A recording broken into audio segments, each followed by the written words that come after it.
శీర్షిక రంగయ్య మరియు కోడి. నీతి, దయ ఎప్పుడూ ఫలిస్తుంది. గ్రామంలో ఉదయం. వివరణ: తెలంగాణలోని ఓ ప్రశాంతమైన గ్రామంలో ఒక మంచి రైతు రంగయ్య ఉండేవాడు. ప్రతి ఉదయం ఆయన పొలంలో శ్రమిస్తూ సూర్యోదయాన్ని ఆహ్లాదంగా చూసేవాడు. బలహీనమైన కోడిని కనుగొన్న రంగయ్య. వివరణ: ఒకరోజు ఇంటికి తిరిగి వస్తుండగా రంగయ్య ఒక చెట్టు కింద బలహీనంగా పడిపోయిన కోడిని చూశాడు. అది ఆకలితో అలసిపోయి కనిపించింది. రంగయ్య: అయ్యో పాపం!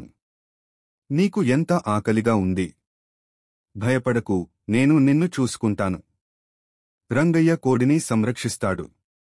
వివరణ: నరేషన్. రంగయ్య కోడిని ఇంటికి తీసుకెళ్లి ప్రతిరోజు తినిపించాడు. కొన్ని రోజుల్లో అది ఆరోగ్యంగా మారి ప్రతి ఉదయం మ్రోగడం మొదలుపెట్టింది.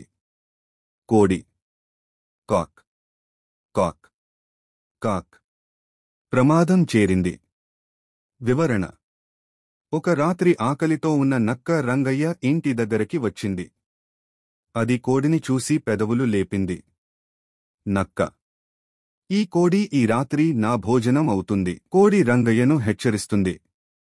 వివరణ: తెలివైన కోడి నక్క కదలికను గుర్తించి గట్టిగా మ్రోగింది. కోడి కాక్ కాక్ కాక్ కాక్ కాక్ కాక్.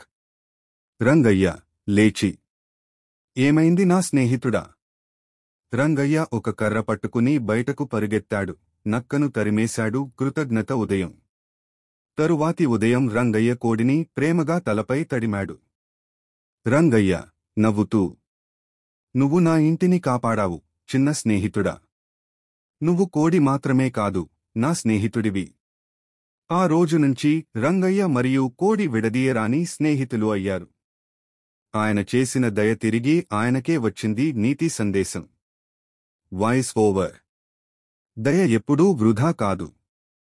మనం చేసిన మంచి ఎప్పుడో ఒకరోజు మన దగ్గరకు తిరిగి వస్తుంది.